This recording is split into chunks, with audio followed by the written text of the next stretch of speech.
"Grandma, Papa said only you. Don't let Dad see." My grandson's hand was shaking when he pressed that note into my palm. Right there, right next to my husband's casket, with the hymn still playing and 200 people crying around us. I looked down. 4 words in Robert's handwriting, the same hand that had held mine for 51 years. My chest stopped. My legs went cold. Because in that moment I understood that my husband hadn't just left me a warning. He had been afraid of our own son. If this story reaches your heart, subscribe, drop your city in the comments, and stay with me until the very end. I had been a wife for 51 years. 51 years of early mornings and late dinners. 51 years of arguments about the thermostat and whose turn it was to call the plumber. 51 years of Robert's hand finding mine in the dark whenever either of us had a nightmare. I thought I knew everything about that man.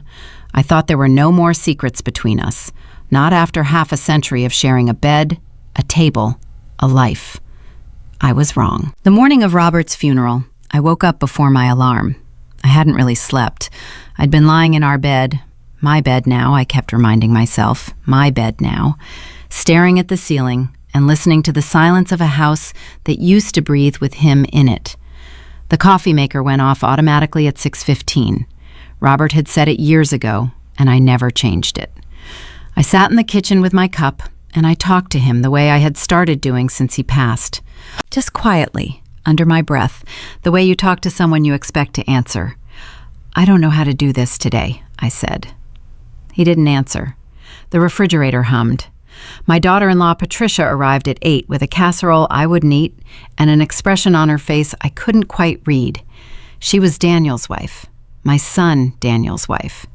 She hugged me at the door, and it felt like being embraced by someone wearing a costume of a person I used to know. "How are you holding up, Eleanor?" she asked. "I'm standing," I said. "That's about all I can promise you today." She gave me a thin smile and carried the casserole to the kitchen and started opening cabinets like she owned the place. That was Patricia, always efficient, always moving. I used to admire that about her. Standing in my hallway that morning, I watched her and felt something cold move through me that I couldn't explain. Daniel arrived 20 minutes later, my son, my firstborn, the child I had labored through 18 hours to bring into this world. He was wearing a suit I didn't recognize, new, expensive, perfectly pressed, and he kissed me on the cheek and squeezed my shoulder and said, "Mom, we're going to get through this together." I nodded. I smiled. I said, "Thank you, sweetheart." But something was already wrong, something I couldn't name yet. It was the way he looked around the house when he walked in, not the way a grieving son looks around his childhood home, soft and full of memory. It was something else, measuring, calculating, like a man walking through a property he was about to put on the market. I told myself I was being uncharitable. I told myself grief makes you suspicious of everything. I picked up my purse and I went to bury my husband. The church was full. Robert had been a respected man, not famous, not powerful in the way people mean when they talk about power, but the kind of man that people trusted. He had built his manufacturing company from a single workshop in 1987 into a business that employed over 300 people. He had never forgotten a name. He showed up to his employees' children's graduations. He was the man other men called when they needed someone to tell them the truth without cruelty. People loved him. The pews showed it. I sat in the front row between Daniel and my daughter Susan, who had flown in from Portland 2 days before. Susan was holding my hand so tightly I could feel every ring she was wearing. She'd been crying since she landed. That was Susan.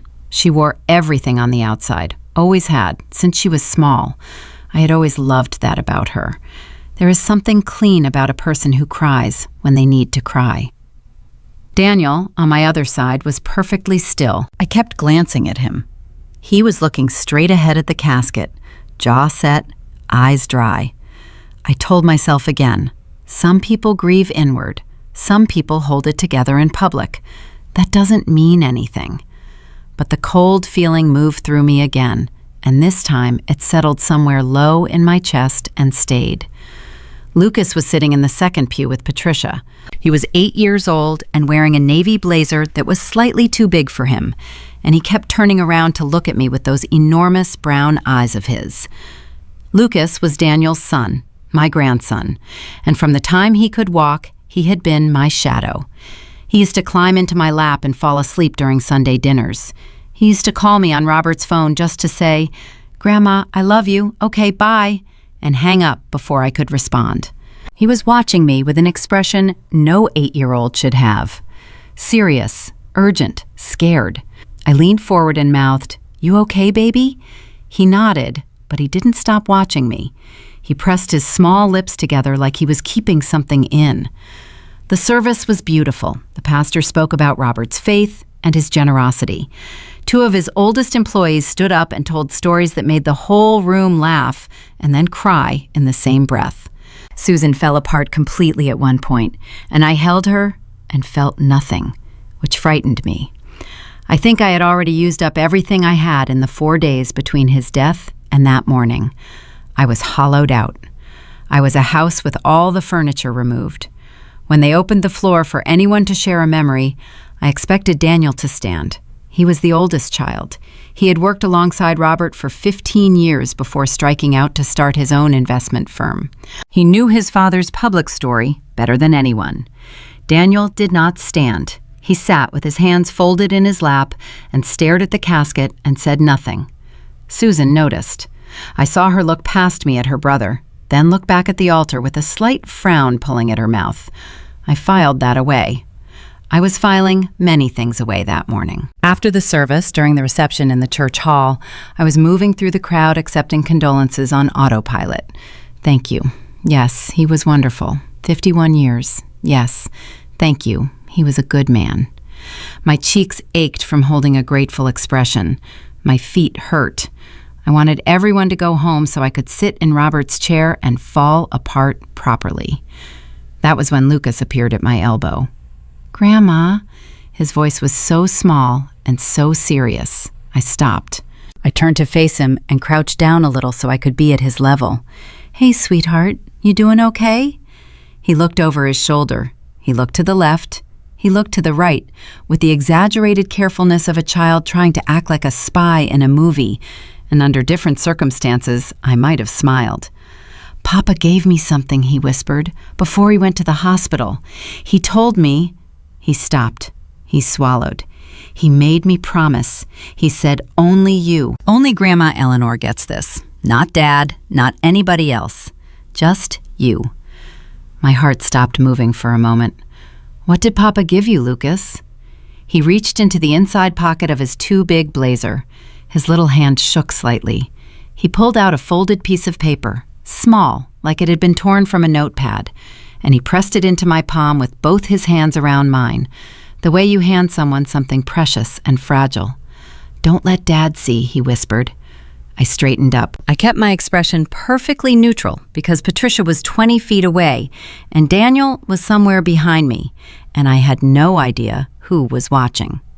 I closed my fist around the note. I smiled at Lucas like he had just said something sweet. "Thank you, baby," I said softly. "Go get yourself something to eat." He nodded, grave and solemn as a little judge, and walked away. I made my way to the restroom. I locked the door. I unfolded the paper with fingers that could not stop trembling. Robert's handwriting. I would know it anywhere. The slight leftward lean, the way he looped his lowercase e, the capital E he always made for my name that looked like a small musical staff. I had been reading his handwriting for 51 years. The note said 4 words. Eleanor, don't trust Daniel. I read it 3 times, 4 times. I turned the paper over like there might be something on the back, an explanation, a qualification, a "just kidding, sweetheart." The back was blank. I sat on the edge of the bathroom counter and pressed my hand over my mouth and breathed. Robert had written this before he went to the hospital. He had given it to Lucas, not to Susan, not to his lawyer, not even to me directly. He had chosen an 8-year-old boy as the carrier of this message, which meant one thing: He had been afraid. He had been afraid that if he gave it to anyone older, anyone connected to the adult world of the family, it might be intercepted. It might disappear. He had hidden his warning in the one person no one would think to search. Don't trust Daniel. My son. My 53-year-old son standing 20 feet away in an expensive new suit with dry eyes at his father's funeral. I splashed cold water on my face. I looked at myself in the mirror. I said, out loud, to the woman looking back at me, "You are not crazy. Robert would not write this without a reason. Robert has never done anything without a reason." I folded the note and tucked it into my bra, close to my heart, which was hammering so hard I could feel it in my throat. I unlocked the bathroom door and walked back out into the crowd, and I smiled at everyone who looked at me, and I accepted 3 more casseroles, and I watched my son Daniel from the corner of my eye for the rest of the afternoon. He was on his phone more than a grieving son should be.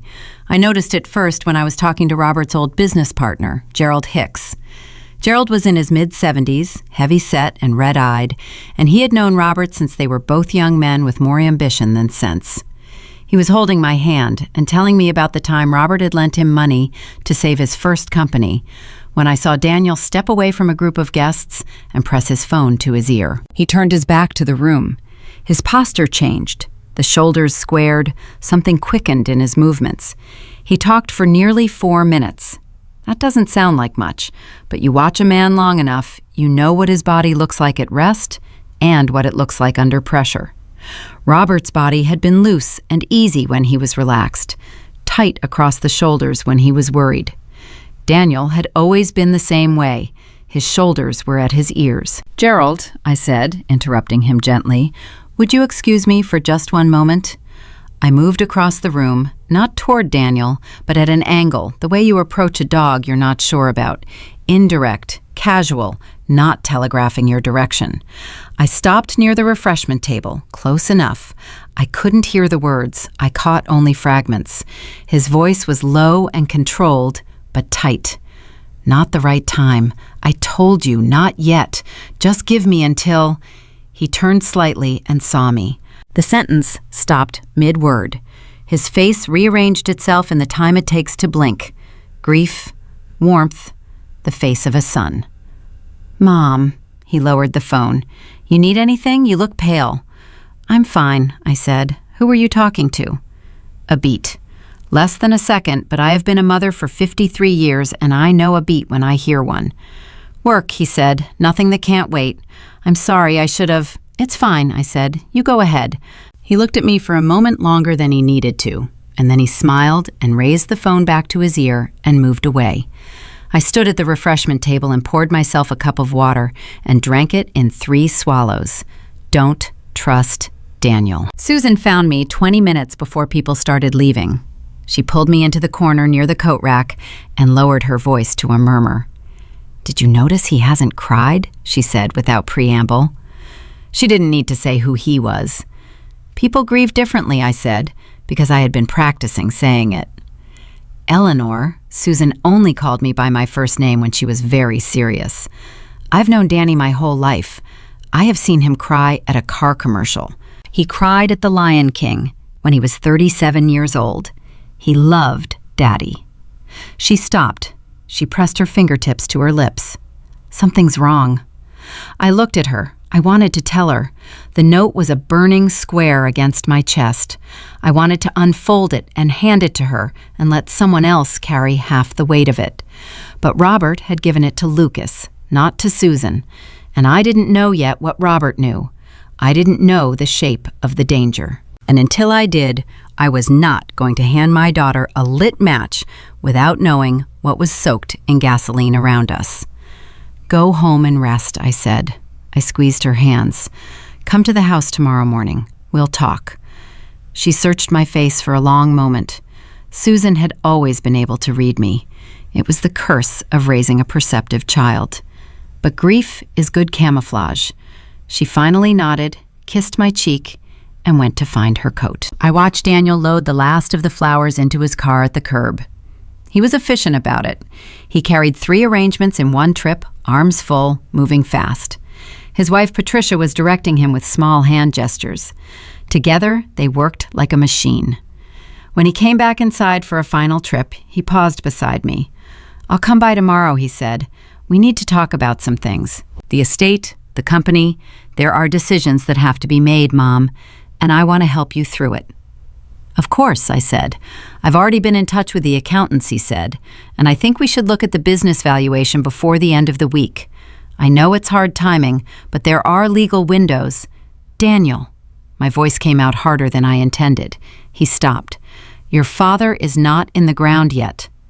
A flash of something crossed his face. Not guilt. Something more calculated than guilt. It was recalibration. He softened his expression and touched my arm. "You're right," he said. "I'm sorry. Tomorrow." He walked out. I stood in the emptying church hall and realized that my hands, pressed flat against my thighs, had been balled into fists. That night, the house was finally quiet. Susan had offered to stay. I had sent her to her hotel. I had sent the neighbors home, thanked the church ladies, declined 4 more casseroles. I had stood at the door until the last car pulled away, and then I had closed it and leaned my back against it and allowed myself, for the first time all day, to completely fall apart. I slid down to the floor. I put my face in my hands. I sobbed so hard my whole body shook, the way you cry when you have been holding it together in front of people for 4 consecutive days and you finally run out of public strength. I cried for Robert. I cried for 51 years. I cried for the coffee maker that was going to keep going off at 6:15 for the rest of my life. And then I stopped. I wiped my face. I reached into my blouse and took out the note. I carried it to Robert's office. I sat in his chair, the old leather one that creaked in 2 specific places that I had always meant to have fixed and never did. I turned on his desk lamp. I put the note on the desk in front of me. "Eleanor, don't trust Daniel." "Okay, Robert," I said quietly. "Tell me what you knew."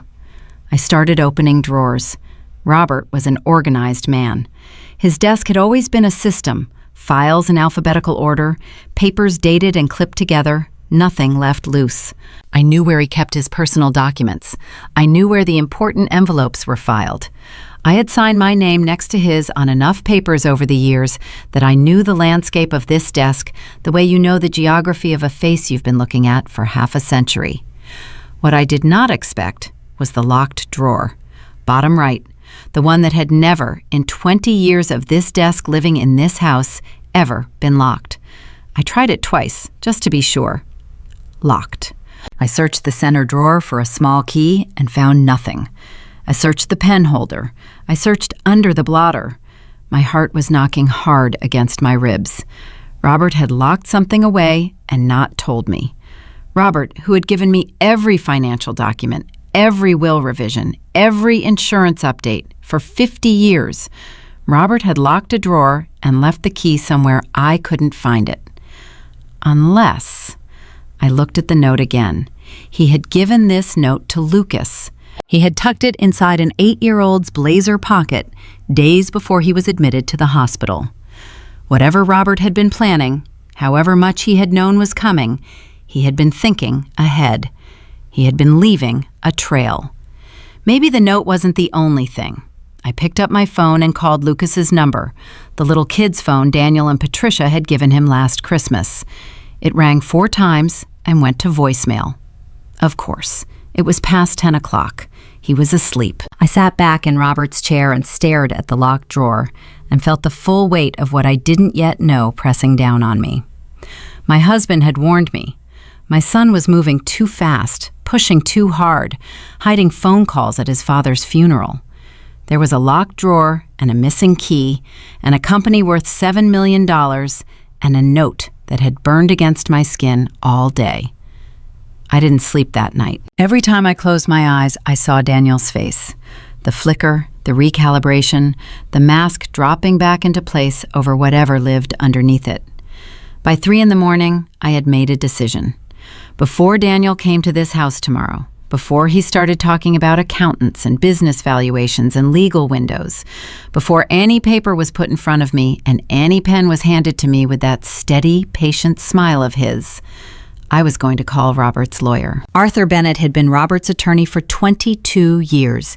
He was 70 years old, and he had a voice like a man who had never once been surprised. He had drafted Robert's will. He had been present at every major business decision for more than 2 decades. If Robert had prepared for something, if Robert had left instructions, documentation, a record of whatever it was he had feared, Arthur Bennett would know about it. I wrote his name and number on a notepad in Robert's handwriting, which I knew by heart from 50 years of reading it. Then I crossed that out because I had his number in my own phone. I had always had it, on Robert's insistence. In case of emergency, Eleanor. Arthur Bennett. Don't lose that number. I had never thought I would need it like this. I turned off the desk lamp. I sat in the dark in my husband's chair and held his note in both hands. I'm listening, I said. I'm paying attention. I promise. The house was very quiet around me. The refrigerator hummed, the clock in the hallway ticked, and somewhere across town, my son Daniel was sleeping in his expensive house, and I had the feeling, the cold, settled, terrible feeling, that he was sleeping easily, the way a man sleeps when he believes everything is going according to plan. I called Arthur Bennett at 7:45 in the morning. What he told me in the first 3 minutes of that phone call stopped my breath completely. But that is where I have to leave you for now. Arthur Bennett answered on the second ring. That surprised me. It was 7:45 in the morning, the day after a funeral, and the man picked up like he had been sitting by the phone waiting. Eleanor. His voice was exactly as I remembered it, low, unhurried, the voice of a man who had delivered difficult news so many times that he had learned to carry it without spilling. I was expecting your call. I gripped the phone tighter. You were expecting it. Robert told me you'd call within 48 hours of the service, he said. He knew you. He said you'd wait until the house was empty and everyone was gone, and then you'd sit in his chair and figure out that something wasn't right. He said you were the sharpest person he'd ever known, and he was sorry he hadn't told you everything sooner. My throat locked completely.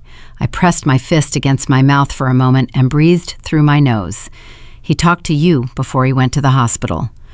3 weeks before, Arthur said, he came to my office alone. He told Patricia he had a routine appointment with his cardiologist. He didn't tell Daniel anything. A pause. Eleanor, I need you to listen carefully, and I need you to tell me right now. Are you alone in that house? Yes. Is your phone a cell phone or the landline? Cell. Good. Keep it on your cell. Don't use the landline today. Another pause, longer this time. Robert had reason to believe the landline might be compromised. The room tilted slightly. I pressed my free hand flat on the desk to steady myself. Arthur, tell me what he told you. He took a breath. 6 months ago, Robert started noticing irregularities in the company financials. Small things at first. Line items that didn't match, a vendor invoice that doubled without explanation, a transfer to an account he didn't recognize. He brought it to his CFO, a man named Warren Briggs. Warren said it was an accounting software transition, that everything was being corrected. Robert let it go. Arthur's voice stayed level, but there was something underneath it, a restrained gravity, the way a doctor sounds when they're about to confirm what the patient already suspects. 2 months later, Robert noticed the same account receiving transfers again. This time, he didn't tell Warren. He hired a private forensic accountant, a woman named Carol Reeves, and he paid her out of a personal account that had nothing to do with the business. He didn't tell you because he didn't want to frighten you before he had facts. What did she find? I asked. My voice sounded very far away. Over 14 months, approximately $840,000 had been redirected from the company's operating accounts through a series of shell transactions to a holding entity registered in Delaware. He paused. That holding entity had a single registered agent, Eleanor. It was a firm that Daniel uses for his private investments. $840,000. I set the phone down on the desk for 3 seconds. Just 3 seconds. I needed my hands free to feel the edge of something solid. Then I picked it back up. "Eleanor? I'm here." My voice came back steadier than I expected. "Keep going." Robert confronted Daniel, not with the documents. He was too careful for that. He raised it obliquely, told him he'd noticed some accounting inconsistencies and was bringing in outside auditors. He wanted to watch Daniel's reaction. Arthur stopped. Daniel suggested that Robert was confused, that the stress of running a business at his age was affecting his judgment. He actually used the phrase cognitive decline, Eleanor, to his own father's face. Something went cold and hard inside me, cold and hard as iron. He said that to Robert. He did, and within the week, Daniel had retained his own attorney and started making inquiries about the process for a family member to assume control of a business where the primary owner may be experiencing diminished capacity.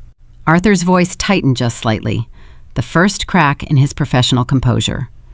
That was when Robert came to me, because by that point, he understood what was happening. It wasn't just theft. Daniel was building a case. He was constructing a paper trail that would make his father look unstable, incapable. And once that case was solid enough, he intended to push Robert out of his own company entirely. And then, when Robert died, the company would already be under Daniel's control, I said. And so would you, Arthur said quietly. With Robert gone and you grieving, you would be the natural next target. He would come to you with documents. He would come to you with urgency and sympathy and the language of protection. And you would sign things, Eleanor, because you trusted your son, and you were in pain, and you didn't know what Robert knew. I stood up from the chair. I couldn't sit still anymore. My legs needed to move. I walked to the window without looking out of it. "Arthur," I said, "Robert left a locked drawer in his desk. I can't find the key." "I know about the drawer," he said. "The key is taped to the underside of the second shelf in his bookcase, the one with the green accounting ledgers. He described it exactly, so I could tell you." I crossed to the bookcase in 6 steps. I ran my hand along the underside of the second shelf. My fingers found a small envelope taped flat to the wood. I peeled it free. Inside was a small brass key and a folded index card. I unfolded the card. Robert's handwriting again. "For Eleanor, everything you need is in here. You are not alone. Call Arthur. I love you. R." I had to stop for a moment. I just stood there holding that index card with his handwriting on it, and I felt the grief and the fury arrive at exactly the same time, the way 2 weather systems collide over open water. And the result was not crying. The result was something much quieter and much more dangerous. The result was clarity. "I found it," I said. "Good," Arthur said. "Open the drawer and tell me what's inside. Don't remove anything from the office until we've spoken again." "And Eleanor, Daniel said he was coming today?" "He said this morning." "Don't sign anything. Don't agree to anything. Don't give him any indication that you've spoken to me. As far as Daniel is concerned, you are a grieving widow who doesn't understand financial documents and needs her son's guidance." Arthur paused. "Can you do that?" I thought about 51 years of keeping my expression neutral when I needed to. I thought about every time I had sat across a table from someone who underestimated me and smiled and waited. "Arthur," I said, "I raised that man. I know every tell he has." A beat of silence. And then Arthur Bennett, for the first time, allowed himself a small sound that might have been a laugh. "Good," he said. "Call me the moment he leaves." The locked drawer held a manila folder 2 inches thick. I sat with it on the desk and went through it page by page. And the further I read, the stiller I became. Robert had documented everything. Printed bank statements with transactions circled in red pen. A report from Carol Reeves, the forensic accountant. 12 pages, dense and precise, with figures and dates and account numbers. A copy of the Delaware Incorporation documents for the shell entity, and a printed email chain 3 months old between Daniel and Patricia. I almost skipped the email chain because my eyes were already burning from the financial documents. I almost set it aside for later. I didn't. The emails were about me, not about the company, about me, about what Patricia called my emotional dependence on Robert and my resistance to modern estate planning, about how once Robert was gone, I would need guidance and structure. Patricia's words, both of them in quotation marks, as if she were quoting a document she had written rather than a private email to her husband. About how Mother has always deferred to Robert on financial matters and won't know where to start.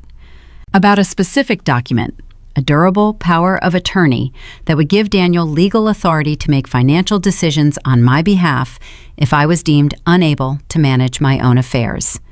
Deemed unable. The page trembled slightly. I realized it was because my hands were shaking. They had already drafted the power of attorney document. The email said so. Patricia had written, "I spoke to Mark at the office, and the POA is ready whenever we need it. Just need the right moment and the right framing. She trusts you completely, Daniel. Use that. She trusts you completely. Use that." I read that sentence 4 times. Each time the cold iron feeling spread a little further through my chest. My son's wife had written those words about me. My son had read them and not pushed back, not objected, not written back to say, "She's my mother, Patricia. We're not going to manipulate her." He had simply replied 2 hours later with one line. Agreed. After the funeral is the right window. After the funeral. He had already known Robert was dying when these emails were written. Or he had expected it. He had been counting down to the right window while his father was still alive. I put the papers back in the folder. I put the folder back in the drawer. I locked it. I put the key in my bra next to the note. Then I went to the kitchen and made a fresh pot of coffee because Daniel was coming, and when he walked through my door, I was going to be standing at that counter looking like a woman who had cried all night and had nothing on her mind but grief. He arrived at 9:15 with a leather portfolio under his arm. He had the portfolio. He was already carrying the portfolio. He walked through my front door with a document case at his side, like a lawyer arriving for a deposition, like a man who expected to leave with signatures. "Mom." He hugged me. He smelled like the same cologne he'd worn for 20 years. I hugged him back and held on for exactly as long as a mother should hold her son the morning after burying his father. Not a second shorter, not a second longer. "Come sit down," I said. I made coffee. We sat at the kitchen table. He set the portfolio on the table between us, but he didn't open it. Not yet. He was warming me up first. He talked about the service, about how meaningful it had been, about how proud Daddy would have been. He talked about the employees and how the company needed stable leadership going forward. He talked about how much pressure Robert had been under in the last year, how he'd seemed tired, confused sometimes, not quite himself. That phrase landed like a stone in still water. I watched the ripples. "He seemed sharp to me," I said carefully. "Well," Daniel wrapped both hands around his coffee cup, "you were with him every day. Sometimes it's harder to see the changes when you're that close." A pause. Patient. Practiced. "Mom, I want to help you through this transition. That's all I want. And there are some things we need to handle fairly quickly because of how the company is structured.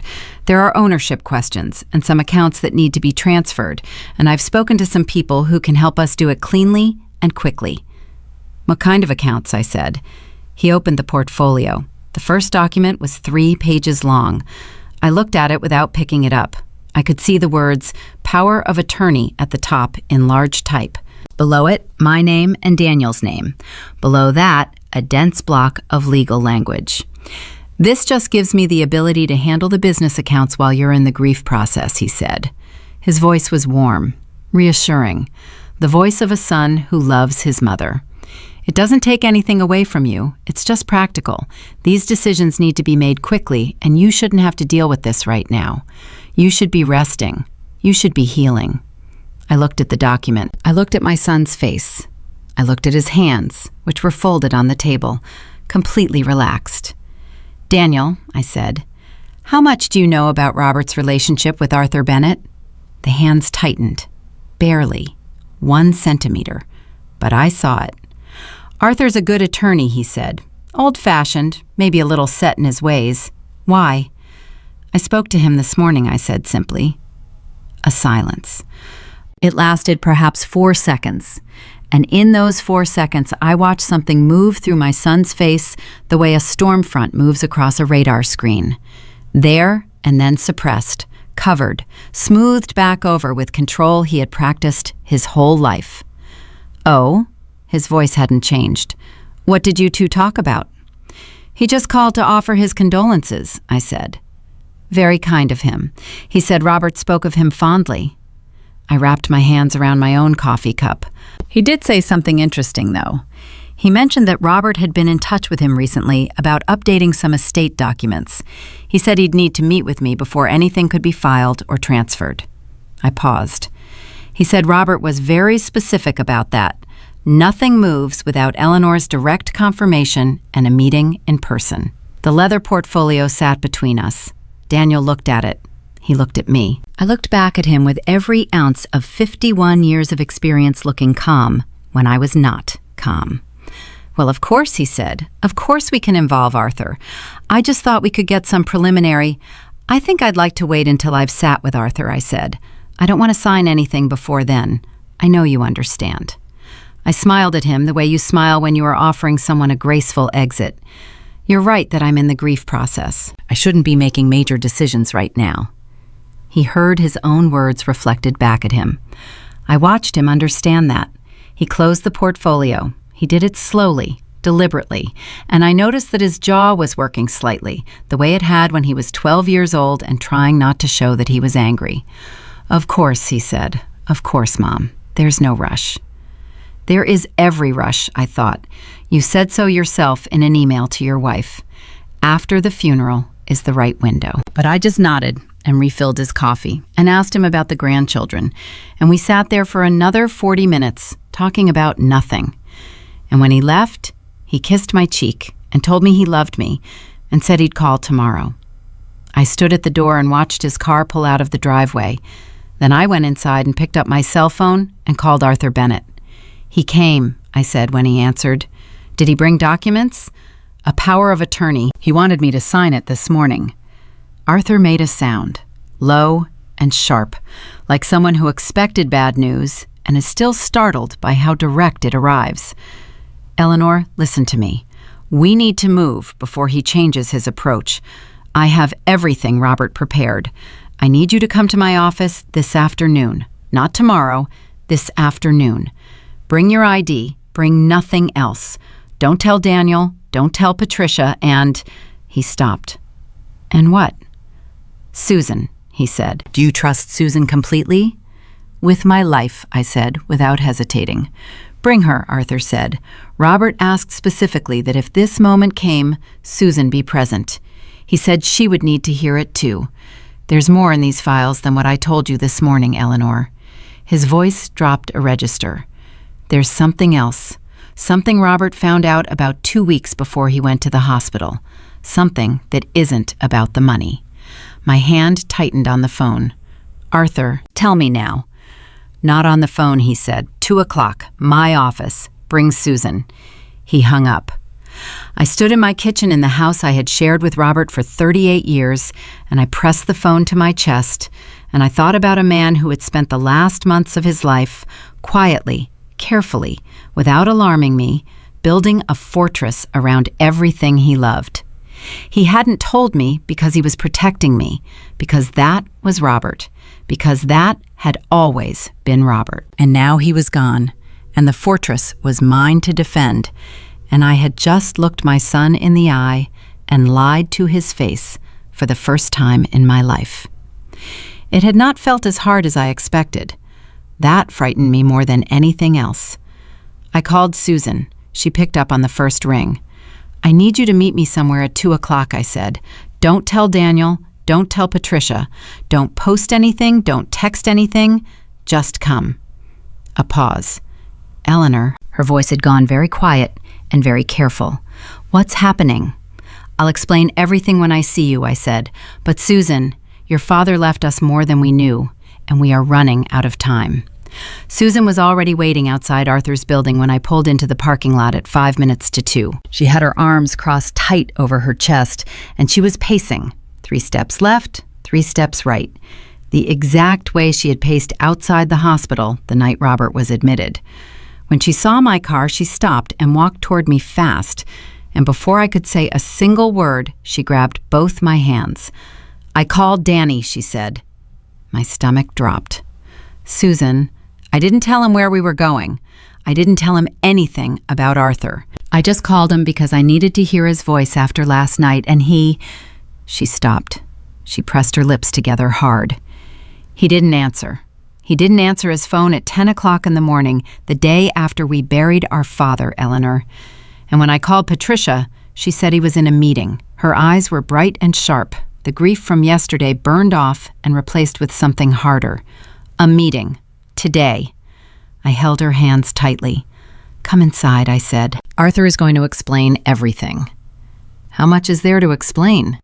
More than I knew this morning, I said, and I already knew enough to not sleep last night. She stared at me for a long moment. Then she nodded, once, and we went inside together. Arthur Bennett's office had the particular stillness of a place where serious things are said and carefully kept. He stood when we walked in, and he shook Susan's hand and held it a moment longer than a formal greeting requires, the way people hold on when they're about to deliver weight. He looked older than the last time I had seen him, at Robert's company anniversary dinner 2 years ago. Or maybe he just looked tired. Maybe we all did. Sit down, both of you, he said. I'm going to start from the beginning for Susan's sake, and I'm going to move quickly because there are things that need to happen before the end of this week. Susan sat beside me and took my hand under the table without saying anything. I felt her grip tighten as Arthur opened a file folder on his desk and began. He covered what he had told me on the phone that morning: the financial irregularities, Carol Reeves and her forensic report, the Delaware Shell Company, Daniel's move to build a case around Robert's mental capacity. I watched Susan's face as she heard it. I watched the color leave her cheeks and then come back different. Not pink, but something flushed and furious. She didn't interrupt. She was the kind of person who needed to hear everything before she could speak, and she sat there with her jaw set and my hand in a grip that was beginning to hurt, and she listened. When Arthur finished laying the financial case, he paused. He closed that folder and opened a second one, thinner, and something in the way he handled it, carefully, like it contained something that could still cause damage, made the hair on my arms stand up. There's something else, he said. And this is the part Robert debated telling you. He went back and forth until the very end about whether this would protect you or hurt you. He looked at me directly. He chose to document it because he decided that you deserved to know the truth, all of it, even the part that has nothing to do with the company. Arthur, my voice was steady, steadier than I felt. Tell us. He looked at the folder. 4 weeks before he was admitted to the hospital, Robert hired a private investigator. Not for the company finances. That work was already done. This was personal. He turned a page. Robert had found in Daniel's home office, during a family dinner in September, he had excused himself to use the restroom and taken a wrong turn, or perhaps not entirely a wrong turn, a document. A letter, handwritten, from a woman named Miriam Cross.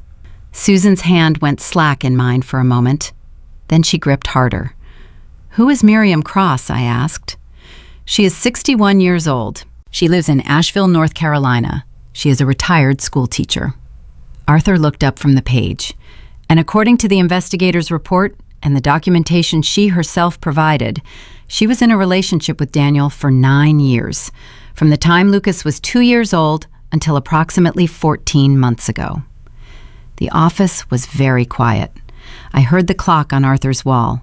I heard a phone ring somewhere down the hallway and get answered.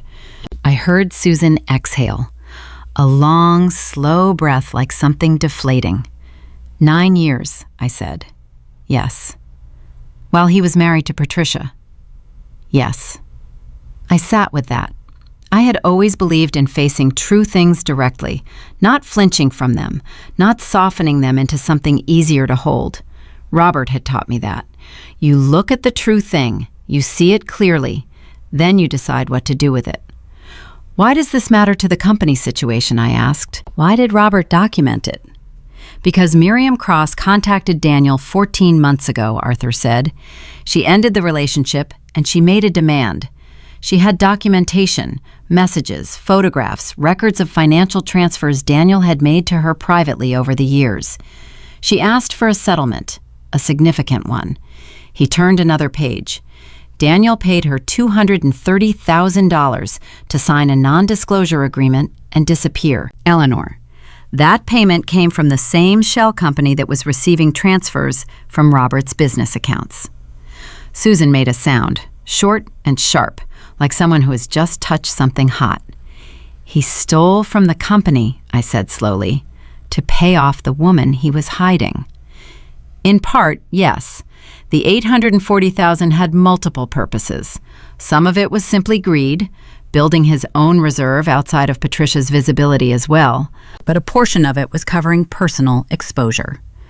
Arthur leaned forward, and when Robert found Miriam's letter in September, he understood the full picture. Daniel wasn't just stealing from the company. He was in a desperate position. Patricia cannot find out about this affair without the marriage collapsing, and Daniel's financial situation is significantly built on Patricia's family money. Her father is Gerald Hicks. I stopped breathing for a full second. Gerald Hicks, Robert's oldest business partner. The man who had been holding my hand at the reception yesterday, telling me about the time Robert saved his first company. Patricia's father is Gerald Hicks, I repeated. Not a question. My brain was simply laying the pieces down flat to look at them. Yes, Gerald Hicks's daughter married your son 26 years ago, and Gerald Hicks is the second largest private shareholder in Robert's company. Arthur looked at me steadily. If Patricia divorces Daniel, which she would almost certainly do if she discovered the affair, she takes her father's influence and investment with her, and Daniel loses access to the Hicks family capital that has been quietly supporting his investment firm for the last decade. He paused. Daniel needs that company, Eleanor. He needs it completely and cleanly under his control, because without it, if everything else falls, he has nothing left to stand on. Susan stood up. She didn't say anything. She just pushed back her chair and stood and walked to the window and stood there with her back to us. Her shoulders were shaking. I watched her pull herself together the way I had watched her pull herself together her entire life. The deep breath, the squaring, the turn. She turned back and her eyes were wet, but her voice was absolutely solid. He let Daddy die thinking his son had betrayed him, she said.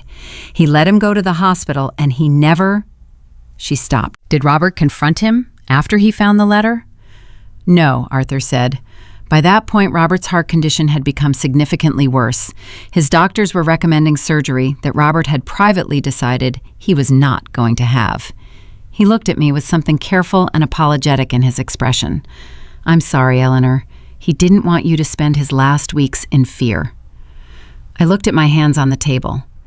Robert had made that decision. He had looked at his prognosis and decided how to spend his remaining time, and he had chosen to spend it protecting me and not frightening me. I was furious at him for it, and I loved him for it simultaneously. And the two feelings were so tangled together that I couldn't separate them. So I just held them both and breathed. What did he want us to do? I asked. Arthur reached into the bottom of the second folder and removed a sealed envelope. My name on the front. Robert's handwriting. The same leftward lean, the same looped E. He said to give you this in person, Arthur said, not before you knew everything. After. I took the envelope. I didn't open it yet. I held it in both hands and I looked at Susan, and she crossed the room and sat back down beside me and put her arm around my shoulders. Open it, she said quietly. I opened it. The letter was 2 pages, handwritten, dated 3 weeks before Robert died. I'm not going to read every word of it to you because some of it was meant only for me, the kind of thing a man writes to his wife when he understands he is running out of time. But the part that mattered, the instructions Robert had left, those I will tell you. He had already been in contact with the state attorney general's office through Arthur. He had filed a formal complaint about the financial irregularities with a copy of Carol Reeves's full forensic report. That complaint had been sitting in a file, sealed, waiting for my authorization to proceed. Arthur could release it with one phone call from me. Within days, investigators would have subpoena power over the company's accounts and Daniel's personal financial records. He had also spoken to Gerald Hicks. I looked up from the letter at Arthur. He told Gerald? 2 weeks before the hospital, Arthur said. Gerald did not know. He was devastated. He is also furious. A pause. Eleanor, Gerald Hicks wants to see you. He called me this morning. He said, and I'm quoting him exactly, "I will not let that boy take Eleanor's company. Robert was my closest friend for 40 years, and I will burn my own investment to the ground before I let this stand." Susan made a sound that was half laugh and half sob. Gerald said that? He said it at some volume, Arthur confirmed. I looked back at the letter. There was one more instruction, the last paragraph. Robert's handwriting, slightly less steady toward the end of the page. Not from illness, I don't think. From feeling. From the particular unsteadiness of a man writing words he wishes he didn't need to write. Eleanor, you need to talk to Lucas. Not about the business, about what he saw. He came to visit me in my office 3 months ago. He walked in while Daniel was on the phone with someone, and he heard things a child shouldn't hear. He's been carrying it since then. He's the reason I trusted him with the note. He already knew something was wrong. Ask him what he heard. Be gentle with him. He loves his father. This will hurt him. But he came to me, and that tells you who he is. My grandson, my 8-year-old grandson in the too big blazer, pressing a folded note into my hands with his little fingers shaking. He had already known. He had known for 3 months, carrying it alone, a child holding an adult secret with no one to give it to until his grandfather handed him a piece of paper and said, "Only Grandma." "I have to talk to Lucas," I said. "Yes," Arthur said, "but carefully and privately, not at Daniel's house, not anywhere Daniel or Patricia can know about it." Susan was already reaching for her phone. "He has soccer practice tomorrow morning," she said.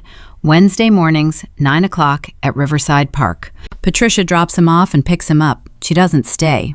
She looked up. "I'll be there. I'll run into him by accident." "I'll come," I said. "Eleanor, you can't. If Patricia drives by and sees your car, then I'll stay in Susan's car," I said. "I'll stay out of sight. But I need to be there."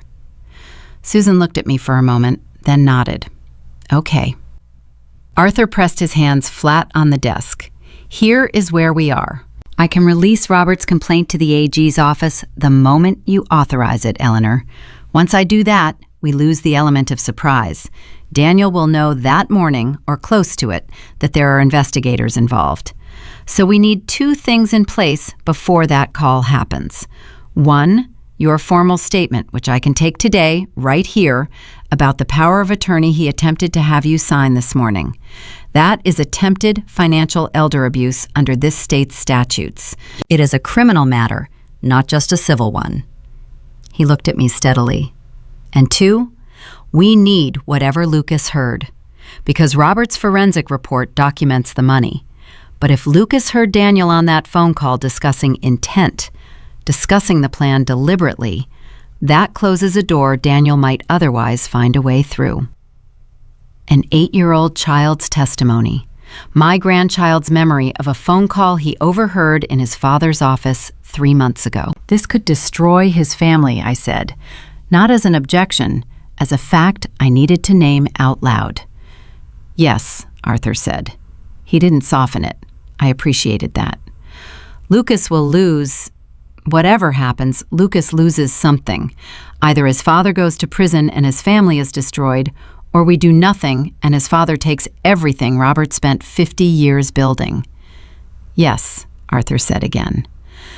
I thought about Lucas pressing that note into my hands, the grave, serious face, the spy look over his shoulder.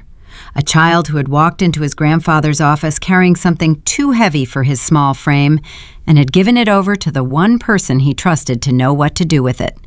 He hadn't come to me for protection from the truth. He had come to me to help him do something with it. He's 8 years old, and he's already braver than most adults I know, I said. Susan's arm tightened around my shoulders. Do you want to give me your statement? Arthur asked. Yes, I said. Right now. I talked for 40 minutes. Arthur's assistant transcribed it. I described the power of attorney document Daniel had brought to my kitchen table that morning, the portfolio under his arm, the language he had used. I described the emails I had read in Robert's locked drawer, and Arthur made a note that those emails needed to be photographed in place before anything was disturbed. I described the phone call at the funeral reception, Daniel's posture, the cut sentence. I described everything I had seen and heard and filed away over the last 36 hours with the same precision Robert had used, documenting the financial records. When I finished, Susan gave her own statement about Daniel's behavior at the funeral service. By the time we left Arthur's office, it was past 4 in the afternoon, and the light had shifted. We walked to Susan's car and sat in it without starting it for a moment. I keep thinking, Susan said, that Daddy knew all of this, and he still managed to be kind to Danny every single time he saw him. She shook her head slowly. He never let on, not once. That's because Robert understood something, I said. He knew that the moment Daniel felt cornered was the moment he'd become unpredictable. So he was patient. He was careful. He built the case quietly, underground, where Daniel couldn't see it. I looked at my hands. He was protecting us even then. Susan started the car. What do you want to do tonight? She asked. Do you want me to stay at the house? Yes, I said. And tomorrow, we're going to that soccer field. She nodded and pulled out of the parking lot, and I rode with my hands folded in my lap and Robert's letter tucked inside my coat. And I thought about my grandson, standing on a cold field in the morning with a soccer ball at his feet. And I thought about what he had carried alone for 3 months. And I made him a promise that he couldn't hear, but that I meant with everything left in me. I'm coming, baby. You don't have to carry it anymore. But 20 minutes from home, Susan's phone rang through the car speakers. Unknown number. She glanced at me. I nodded. She answered. Hello? A woman's voice. Clear, direct, slightly careful. The voice of someone who has rehearsed what they're about to say. I'm looking for Eleanor Hartwell. I was told this number might reach her. A pause. My name is Miriam Cross. Susan and I looked at each other. Miriam Cross, the woman in Asheville. The woman Robert had hired a private investigator to find. The woman who had signed a non-disclosure agreement and disappeared 14 months ago. This is Eleanor, I said. A breath on the other end. Then, Mrs. Hartwell, I need you to know something. The NDA I signed, I've spoken to an attorney, and there are limits to what it can legally prevent me from saying in a criminal investigation. Another pause. Your husband reached out to me before he passed. He was very kind about it. He didn't judge me. He just asked me to be willing to tell the truth if it came to that. Her voice tightened slightly. Well, it's come to that. And I have something you need to see. Something Daniel doesn't know I kept. The car was very quiet. What is it? I asked. He recorded himself, she said. Daniel recorded phone calls. He did it habitually. I think he always had. He recorded conversations with investors, with his lawyers, with business contacts. I found the app on his phone once, and when I asked about it, he laughed and said it was just a professional habit. A pause. And in that pause, I felt something shift. The story tilting further, revealing another layer underneath. He recorded a call between himself and another man, about your husband, about what they were planning to do. He sent me the file once as leverage, to show me he had power, to show me what he was capable of when people crossed him. I think he forgot he sent it. Her voice dropped. I didn't forget. I have it, and I want to send it to you tonight. The car moved through traffic. Susan's hands were tight on the wheel. Miriam, I said carefully, who was the other man on the call? A silence that lasted exactly long enough to understand it was its own answer before she gave it.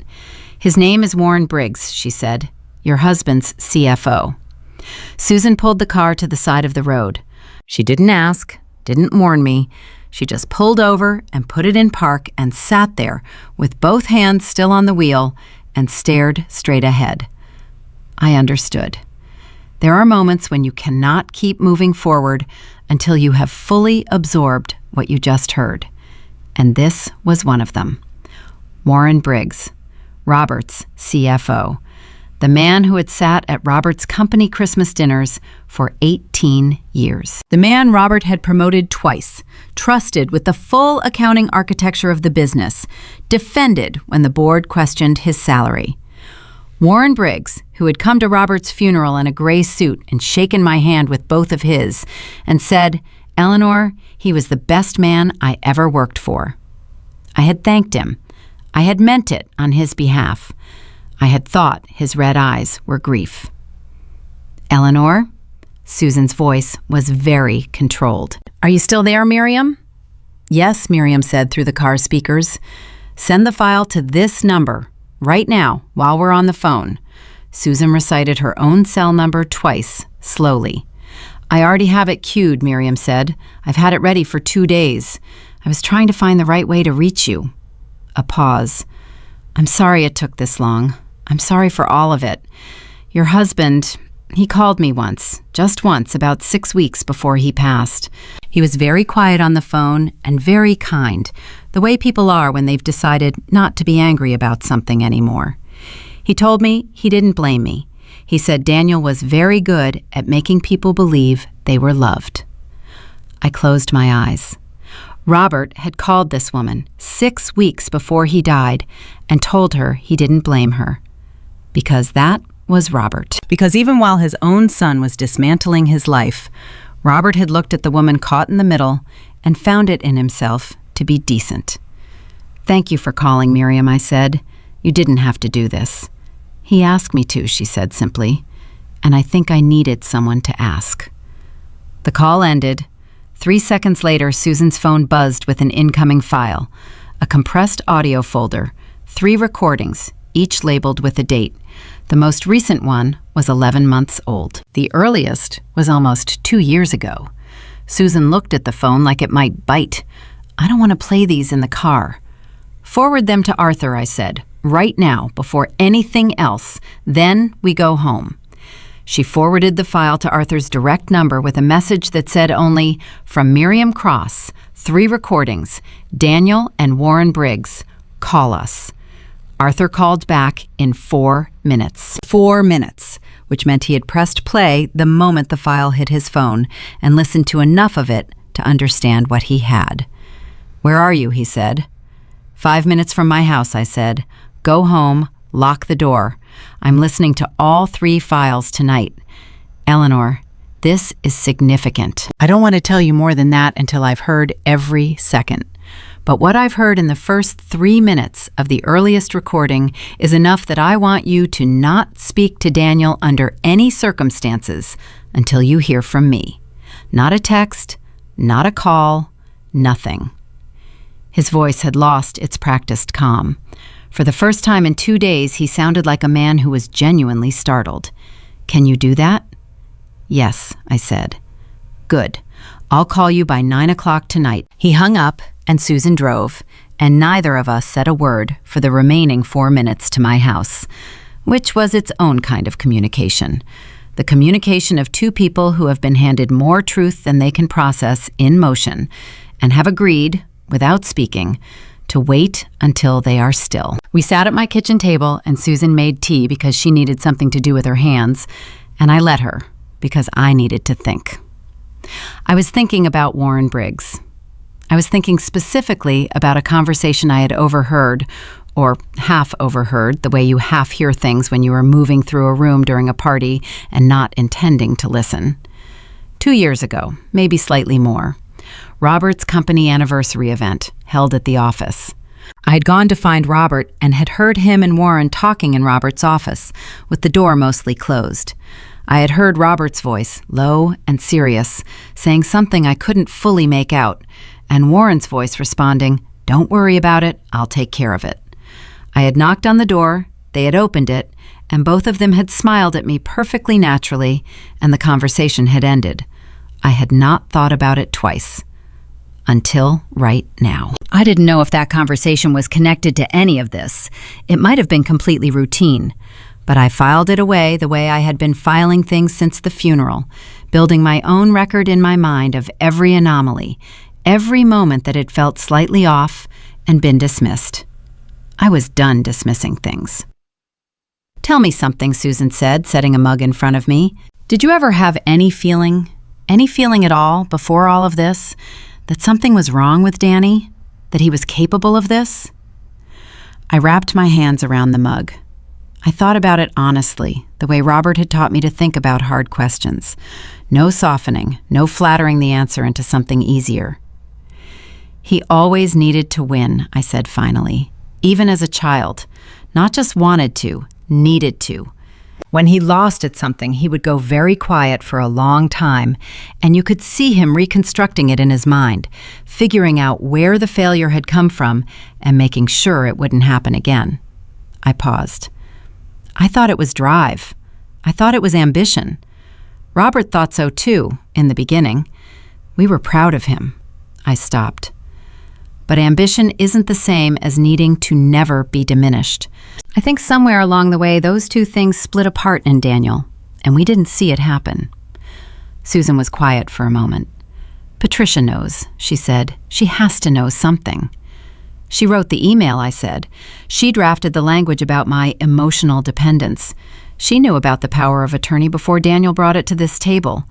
She is not a victim in this, Susan." Susan nodded slowly. "And Lucas," I said, "who is 8 years old and has been alone with this for 3 months." We sat with that. At 7:15, my doorbell rang. I looked at Susan. She looked at me. I got up and went to the door and looked through the peephole and felt every muscle in my body go rigid. Daniel. He was standing on my porch, alone, no portfolio, hands in his coat pockets. He looked, and this was the thing that startled me most, he looked tired. Not performing tiredness, not manufacturing it, actually tired, in the way of a man who has not been sleeping, which was a condition I recognized because I had been living it for 4 days. I took one breath. I thought about Arthur's instruction. Don't speak to Daniel until you hear from me. I thought about what was on those audio files. I thought about what the first 3 minutes alone had done to Arthur Bennett's professional composure. I opened the door. "Danny," I said, and my voice came out like a mother's voice, soft with concern, because I needed it to. "I wasn't expecting you." "I know." He looked past me into the house. "Is Susan here? Her rental car is in the driveway." "We were having dinner," I said. "Come in." He came in, and he and Susan looked at each other across the kitchen, and the look between them lasted about 1 second longer than a normal sibling look. Something was being communicated in it that I couldn't fully read from where I was standing. A message passing in a language they had developed over 50 years of being siblings. And whatever the message was, Susan's jaw tightened and then released deliberately. "Danny," she said, "sit down." He sat. I sat across from him, and Susan stood at the counter behind me, and I had the brief, strange sensation of being protected from behind, which was not a sensation I had often felt in my own kitchen. "I want to apologize about this morning," Daniel said. He was looking at me. His eyes were direct, and his voice was measured. And if I had been the woman he believed I was, the grieving widow who didn't understand financial documents and needed her son's guidance, I would have found it completely convincing. "I moved too fast. The timing was wrong, and I put you in a position that felt pressured, and I'm sorry." "Thank you," I said. "I just want you to feel taken care of," he said. "I just want to make sure the people who might try to take advantage of you don't get the chance. There are people, Mom, lawyers who prey on widows, financial advisors who see a woman alone and they—" "Like Arthur Bennett," I said. He paused, just slightly. The pause a man makes when a conversation turns a degree he wasn't expecting. "I don't think Arthur has bad intentions. I think he's old and maybe not current on the best approaches for a situation like—" "He's been Robert's attorney for 22 years, I said. "He knows this family's situation better than any other professional alive. If your father trusted him, I trust him. Daniel looked at me. I looked back at him. The kitchen was very quiet. Of course, he said, and then, carefully, did you talk to Arthur again today? There it was, the real question. Wrapped in a reasonable sentence, but that was the engine of this visit. Finding out what Arthur had told me, finding out how much I knew, calibrating how much danger he was in. He called to check in, I said. He's been very attentive. Daniel nodded. He was watching my face with a particular quality of attention that I recognized because I had watched his father do it. The close reading of a person's expression for information they haven't volunteered. Robert had done it in business negotiations. Daniel was doing it to his mother at her kitchen table 2 days after his father's funeral. "Mom," he said, and his voice shifted. Lower, softer, the voice from when he was young and wanted something. "I need you to trust me. Whatever Arthur says, whatever anyone says, I am your son. I am the one who will be here. Susan lives in Portland. Arthur is an attorney who will retire in 5 years, and whatever happens after that, you'll be alone with these decisions. I am the one who will be here every day." It was, I had to admit, the most effective thing he had said in 2 days. Because it was almost true. He would be here. He was my son. And the part of me that had rocked this man to sleep and taught him to ride a bike and sat outside emergency rooms at 3 a.m. when he was sick, that part of me felt the sentence land. But I thought about use that. I thought about Patricia writing she trusts you completely in an email, like it was a tool to be picked up and applied. "I do trust you, Daniel," I said quietly. "You're my son. I love you." He reached across the table and covered my hand with his. His hand was warm and solid and familiar. "Good," he said. "Which is why," I said, "I know you'll understand that I need a little more time before I make any decisions. I need to sit with Arthur and go through everything carefully. I need to grieve properly before I sign anything or change anything." I turned my hand over under his and patted it, the way you pat a child's hand. "A few more days won't hurt anyone, will it?" His hand went still under mine. "No," he said. "Of course not." He left 20 minutes later. I walked him to the door and hugged him and said goodnight. When his taillights disappeared, I closed the door and leaned against it and let out a breath so long it left me slightly dizzy. Susan was right behind me. "You are remarkable," she said, with an intensity that surprised me. "I am terrified," I said. "Same thing sometimes." She put her arm around me. "Come, sit down. Arthur will call." Arthur called at 8:47. "I've listened to all 3 recordings," he said, "twice through." A pause. "I need to tell you something, and I need you to be sitting down." "I'm sitting," I said. "The earliest recording is Daniel and Warren Briggs, approximately 22 months ago. In it, they discuss the mechanism for redirecting company funds, the shell company, the transfer schedule, the accounting cover. Warren was not a passive participant, Eleanor. He designed the routing structure. He suggested the Delaware registration. He was the architect." Arthur's voice was tight and controlled. The second recording is 15 months ago. Daniel and Warren again.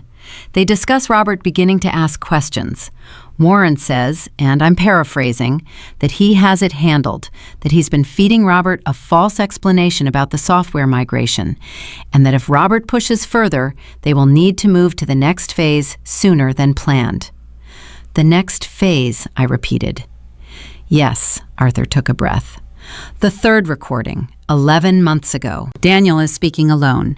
He is dictating notes into his own recorder, almost like a journal entry, which tells you something about how confident he was that no one would ever find it. A pause. He outlines a timeline. His father's health declining, expected to worsen. Patricia's father, Gerald, to be kept close and reassured. Your signature on the power of attorney to be obtained within 2 weeks of Robert's death, which he describes as, his words, Eleanor, the opening of the final window. He mentions by name the neurologist who had evaluated Robert once for a routine checkup, and notes that this doctor could be brought in to attest to cognitive concerns if needed. Another pause, shorter and harder. He says, and I am quoting him directly, "She won't fight it. She never fights. She'll be grateful for the help." The room was completely silent. Susan had her hand over her mouth. She won't fight it. She never fights. My son had said that about me. Not out of contempt exactly, which would have been easier to bear.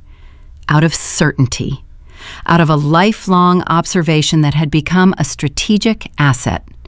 He had watched me for 53 years and concluded that I was not someone who would stand up. I thought about that for exactly 4 seconds. "Arthur," I said, "what do we need to do tomorrow?" He was quiet for a moment. I think he had expected a different kind of reaction. Tears, maybe, or silence, or the need for reassurance. What he got was a question about next steps, and I heard him recalibrate slightly. "I file the formal authorization to release Robert's complaint to the AG's office first thing in the morning," he said. "I also contact a criminal attorney I trust to take point on that process from here. This has moved beyond a state law. I submit your statement and Susan's statement as supporting documentation. And the recordings from Miriam Cross, combined with the forensic report, give investigators enough to move for a subpoena of Daniel's financial records and Warren Briggs's accounts within days." He stopped. "It will move quickly after that. You need to be prepared for that." "And Gerald Hicks?" I asked. "I called him this evening. He wants to meet with you tomorrow before I file. He wants to hear from you directly. He needs to, not for the legal case, but for himself. This is his daughter's marriage, Eleanor. He deserves to face that with as much information as possible before the investigation becomes public." "Yes," I said. "I'll meet with Gerald." 10 in the morning, his office. Arthur paused. "And the boy, Lucas. Tomorrow morning is the soccer field." "I know," I said. "Eleanor," his voice shifted, not attorney anymore, something more human. "Robert built something real, and he trusted you with it for a reason, not because you were convenient, because he knew you were the right person." A pause. "He told me that. Specifically, he said, if anyone can hold this together, it's Eleanor, because she understands what it's actually worth, and it has nothing to do with money." I pressed my hand over my heart. The note was not there anymore. I had moved it to the drawer of my nightstand before we left for Arthur's office, but I could feel the shape of it anyway, the ghost of 4 words against my ribs. I thanked Arthur, and I ended the call, and I sat at my kitchen table with Susan, and we drank cold tea, and we talked until almost midnight. Not about strategy or evidence or recordings, but about Robert, about the man he had been, about the particular way he laughed at his own jokes before he finished telling them, about the fact that he had never once gone to bed angry in 51 years, that he would stay up as long as it took to reach an honest truce, exhausted, stubborn, refusing to carry it into sleep. About the employees he knew by first name and whose kids he asked about every single time. Susan cried. I cried too, finally. The clean kind. The kind that comes when you have stopped being afraid long enough to feel the grief beneath it. At midnight, Susan went to the guest room, and I went to my room, and I sat on the edge of the bed in the dark, and I took out Robert's note from the nightstand drawer. The paper was worn now, soft at the creases from how many times I had unfolded and refolded it. Eleanor, don't trust Daniel. I had spent 2 days inside those 4 words, turning them over, unpacking everything they contained, the love in them, the fear, the trust he had placed in me by writing them at all, the acknowledgement buried in those 4 words that he believed I could do something with them. I was going to do something with them. In the morning, I was going to stand on a cold soccer field and find my grandson, and I was going to be very gentle and very honest with an 8-year-old boy who had been braver than most adults I had ever known. And then I was going to walk into Gerald Hicks's office and look a man in the eye who was about to have his world rearranged. And I was going to tell him everything his oldest friend had discovered. And I was going to ask him to stand with me. And then, whatever came after that was going to come. I lay down in the dark, and for the first time in 5 days, I slept. Not easily, not without waking twice with my heart hammering, but I slept. And when I slept, I did not dream about the funeral, or the note, or Daniel's face recalibrating behind its mask.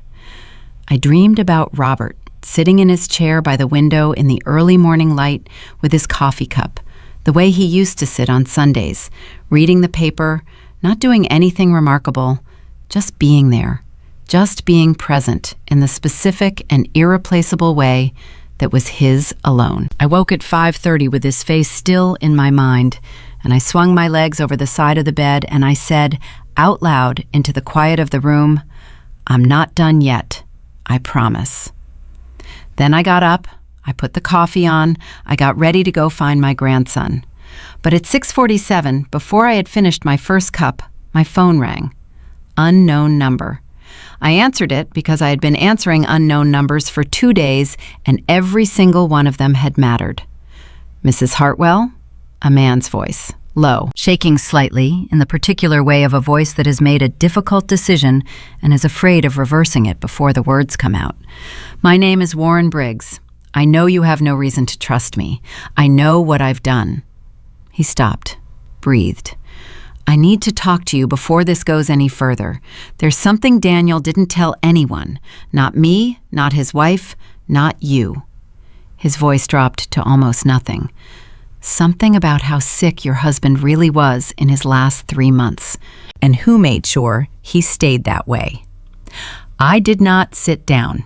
I stood in the middle of my kitchen with the phone pressed hard against my ear, and I listened to Warren Briggs breathe on the other end of the line. And I made a decision in approximately 3 seconds that I was going to hear every word this man had to say before I let myself feel anything about the fact that he was saying it. "Talk," I said. He talked. His voice shook at the beginning and steadied as he went, the way a man's voice steadies when confession starts to move faster than shame. He had been awake all night, he said. He had listened to Daniel on the phone yesterday afternoon. Daniel calling someone, speaking in that tight, controlled way that Warren had learned over 2 years meant something was coming apart. And Warren had understood that the window was closing, that whatever had been set in motion was approaching the moment when everyone would have to answer for it. And he had decided, somewhere between midnight and 5 in the morning, that he was not going to answer for more than his share. "Tell me about Robert's health," I said. "Tell me what you said about who made sure he stayed that way. Say exactly what you mean."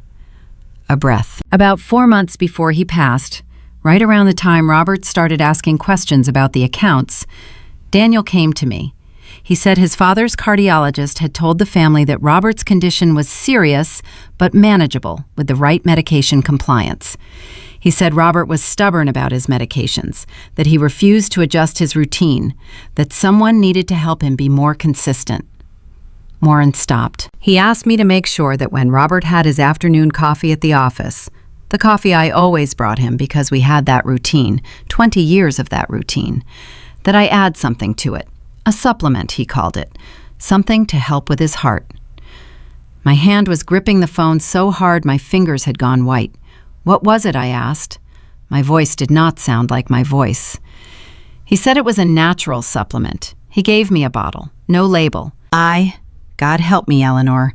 I told myself it was exactly what he said it was. I told myself Daniel was trying to help his father. Warren's voice broke and then rebuilt itself. But Robert got worse. Not slowly the way hearts wear out. Fast, in ways that confused his doctors. And one morning, about 6 weeks before he was admitted, Robert looked at me across his desk and he said, "Warren, I feel like I'm being poisoned." He said it like a joke, almost, like a man trying to make light of feeling terrible. And I laughed. I laughed because the alternative, looking at what I had been doing every afternoon for 2 months, He stopped. You laughed, I said. I laughed, and then I went to the bathroom, and I was sick. And that afternoon, I stopped. I threw the bottle away. I told Daniel it was finished because I was done. His voice went very low. Daniel told me it didn't matter, that the timeline was already where it needed to be. The kitchen was absolutely still around me. I had prepared myself, or thought I had, for the full shape of what Daniel had done. The theft, the manipulation, the plan for the power of attorney. I had assembled those pieces and looked at them and called them by their names and believed I understood the scope. I had been wrong. I had not understood the scope at all. My husband had sat in his office at the end of 20 years of trusting a man and said, "I feel like I'm being poisoned," and laughed about it. And the man across the desk had known he was right and laughed with him. "Warren," I said, and my voice was very quiet and very even, the way still water is even over enormous depth.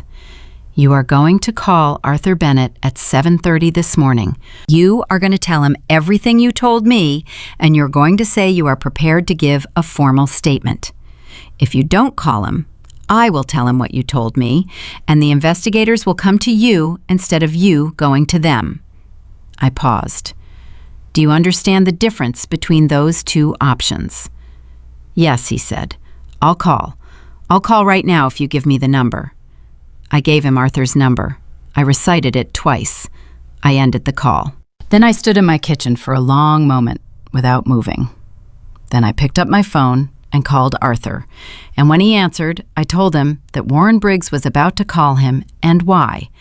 And I heard Arthur's silence on the other end, that complete, arrested silence of a man absorbing something that changes the nature of what he believed he was dealing with. "Eleanor," he said, "I know. This is no longer only a financial crimes matter. I know. Are you all right?" I thought about the question honestly. Was I all right?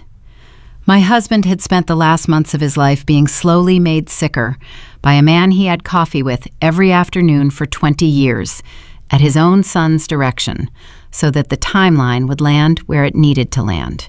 And I had been standing in the kitchen of the house we had shared for 38 years, drinking coffee that started automatically at 6:15 from a machine he had set years ago, and I had never changed. "I will be," I said. "Call me after Warren reaches you." I hung up. I went to the window. I thought about Robert sitting across from Warren saying, "I feel like I'm being poisoned," with a rueful smile. The particular smile he had when his body was doing something he considered an inconvenience. And I understood something in that moment that I will carry for the rest of my life. Robert had known, not consciously, not in a way he could name or document, but somewhere deep in himself, he had known that the thing happening to his body was not entirely natural. And instead of frightening me with a suspicion he couldn't prove, he had gone to Arthur and locked a drawer and found a key and taped it under a shelf and pressed a folded note into a small boy's blazer pocket. He had done everything he could with the time he had. I got dressed and I went to find my grandson. Susan drove. Neither of us spoke much on the way to Riverside Park, and I was grateful for that. Some things are too large for words before they've been properly processed, and we were both still processing. I sat in the back seat when we arrived, so I was less visible from the field.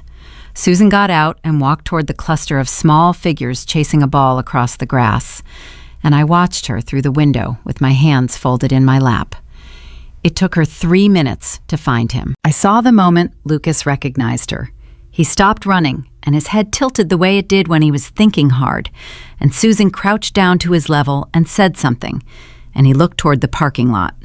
He found my face in the car window from 40 feet away like he had known exactly where to look.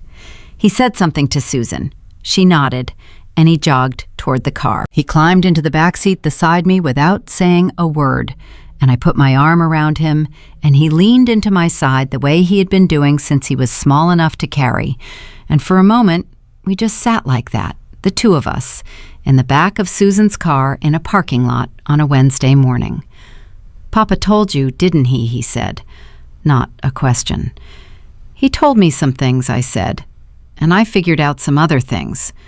And now I need to ask you something, baby. And I need you to know that whatever you tell me, you are not in trouble, and you did not do anything wrong. You were brave. You were so brave." He pulled back slightly to look at me. His eyes were enormous and very serious. "I heard Dad on the phone," he said, "in his office. I wasn't supposed to be there. I went in to get my charger because I'd left it, and I heard him talking and I stopped because his voice it didn't sound like Dad's normal voice. It sounded like the voice he uses when he's telling someone to do something and they don't want to do it." "What did you hear?" I asked gently. He swallowed. He said Grandpa was confused and needed to step back from the business. He said it had to happen soon, before Grandpa changed his will. He said... Lucas stopped. His jaw tightened in a way I had never seen on a child's face before. He said Grandpa was sick and it was only going to get worse, and that they should let nature take its course. He looked up at me. "Grandma, what does that mean? Let nature take its course?" I held his gaze, and I did not look away, and I did not soften my expression into something falsely reassuring. I gave him the truth that an 8-year-old can hold, which is different from the full truth, but is not a lie. "It means your father was not trying to help Grandpa get better," I said quietly. "It means he was waiting for Grandpa to be gone." Lucas's face did something complicated. The lower lip pressed hard against the upper one. His eyes went very bright. He breathed through his nose 3 times, and then he straightened up, physically straightened, his small spine going perfectly vertical, and he nodded. "Papa said you would fix it," he said. I pulled him in and held on and let him cry, which he did for about 90 seconds, silently, with the compressed dignity of a child who has been holding something terrible for 3 months and is finally allowed to set it down. Then he sat back up, wiped his face with the back of his hand, and said, "Am I going to have to tell someone else?" "There's a man named Arthur," I said. "He's a kind man. He was Papa's closest friend in the business world, and he's going to help me take care of this. I think you will need to tell him what you told me, but I will be right there the whole time, and so will Aunt Susan." I looked at him directly. "Can you do that?" "Yes," he said. No hesitation. I kissed his forehead. "Your grandfather loved you more than you know." "I know," he said. "He told me all the time." Arthur had spoken to Warren Briggs for 47 minutes by the time I reached his office with Susan at 10:30. Gerald Hicks was already there, which I had not expected. He was sitting in the chair across from Arthur's desk with the look of a man who has aged 10 years in 24 hours, heavy and pale, his big hands hanging between his knees. He stood when I walked in. "Eleanor," his voice was rough. He crossed the room and took both my hands and held them, and I let him. Because Gerald Hicks's grief was real, and it was legitimate, and he had not known. I believed that completely. Robert had told me to believe it, and Robert had known this man for 40 years, and I trusted that judgment above my own. "Gerald," I said, "thank you for coming." "I should have seen it," he said. 26 years he's been my son-in-law. "I should have..." "You trusted him because your daughter loved him," I said. "That's not a failure. That's what we do for the people we love." He looked at me, and his eyes were wet. "Robert was the best man I knew," he said. "Next to my own father, the very best." He pressed my hands once and let go and sat back down. Arthur stood. He looked at the room, me, Susan, Gerald, and he had the expression of a man about to conduct something that requires everyone's full attention. "Warren Briggs has agreed to full cooperation with investigators," he said. "He will provide a detailed account of the financial routing scheme, his role in it, and this is the critical development from this morning, his account of what Daniel asked him to administer to Robert over a period of approximately 2 months. He paused to let that land. Gerald made a sound low in his throat.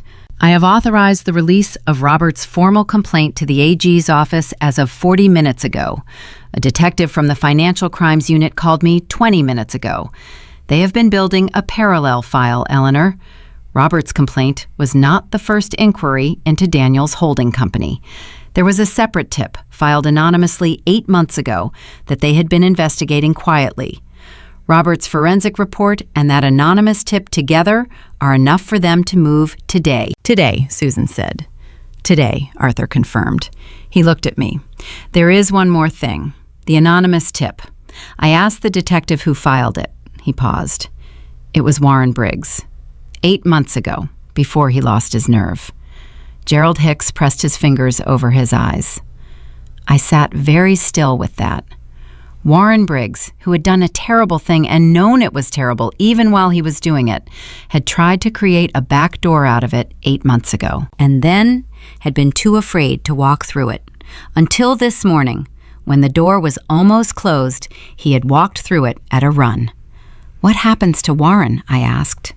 He will face charges. His cooperation will be considered. He is not innocent. Arthur looked at me steadily. But Daniel is the primary target. And with the recordings, Warren's statement, Carol Reeves's forensic report, Robert's formal complaint, your statement, and Lucas's account, there is no version of this that ends without Daniel facing serious criminal charges. Gerald stood up. I want to call Patricia, he said, before she hears it from anyone else. She's my daughter. Whatever she knew, whatever she did, she is my daughter, and I want her to hear it from me. The room was quiet. Arthur, I said, does Patricia face charges? Potentially, he said. The emails demonstrate foreknowledge and planning. Her attorney will argue she was following her husband's direction. It will depend on what investigators find. He paused. Gerald, you have approximately 2 hours before this becomes active. I'd suggest you make your call now. Gerald nodded and walked out of the office with his phone already in his hand, and the door clicked shut behind him. And it was the sound of a man's world rearranging itself irrevocably on the other side. Susan reached over and took my hand. It's done, she said quietly. Eleanor, it's done. But it wasn't done. Not fully, not yet, and we both knew it. Done would come in the weeks ahead. The investigators, the subpoenas, the day I would have to sit somewhere and hear my son's name read aloud in a courtroom context. The day Lucas would have to understand in full what his father had done. The long, difficult work of holding a family together around a fracture this deep. Done was not today. Done was a long road still. But the thing Robert had feared, the silent, systematic theft of everything he had built, the slow erasure of his judgment and his competence in the records, the manipulation of a grieving wife who would sign things because she trusted her son and didn't know what she was signing. That was done. That had been stopped. The window Daniel had been waiting for had been closed from the inside before he could climb through it. I thought about him saying, "She won't fight it. She never fights." I thought about 51 years of choosing my battles carefully and maintaining my composure and deferring on the things that didn't matter, so I had the full weight of myself available for the things that did. I thought about Robert knowing that about me, not as a weakness, as a strength held in reserve. That afternoon I drove home alone. I walked into the house and I went directly to Robert's office and I sat in his chair, the one that creaked in 2 specific places, and I turned on his desk lamp and I put his note on the desk in front of me one final time. Eleanor, don't trust Daniel. I looked at it for a long moment. Then I folded it carefully, the same creases it had always had, and I placed it inside Robert's letter. The 2-page handwritten letter that had ended with, "I love you," and I put them both in the unlocked drawer and I closed it. I didn't lock it this time. There was nothing left in this house to hide, and nothing left that needed to be protected in secret. Robert had built his fortress and handed me the keys and trusted me to hold it, and I had held it. Not because I was powerful or fearless, or because grief had not broken me open in ways I was still discovering, but because the man who spent 51 years finding my hand in the dark had believed I could, and I had decided, in a church bathroom with shaking hands and 4 words burning in my chest, that he was not going to be wrong about me. Lucas came to the house that Friday, just him, while Daniel was meeting with his attorney. He sat across from me at the kitchen table with a glass of lemonade, and we talked about his grandfather for 2 hours. Not about what had happened, but about who Robert was, the stories, the laugh, the way he always burned the grilled cheese and insisted it was intentional because he liked it that way. Lucas laughed 3 times, real laughter, the unguarded kind. Before he left, he stopped in the doorway and turned back and looked at me with those enormous brown eyes. "Grandma," he said, "Papa was right about you." "What did he say about me?" I asked. He considered the question with the seriousness he brought to everything. "He said you were the kind of person who holds." He paused. I didn't know what that meant before. I think I do now. I stood in the doorway and watched him walk to the car, and I let him see me smile, so he would carry that and not the other things. Then I went back inside. I put the coffee on. I sat in Robert's chair. I picked up the phone and called Arthur to begin the next conversation. And then the next one after that, and everyone after that for as many as it took. Because that is what it means to hold. You do not stop. You do not finish. You carry the thing forward, day after day, with the full weight of love behind you. And you do not let go.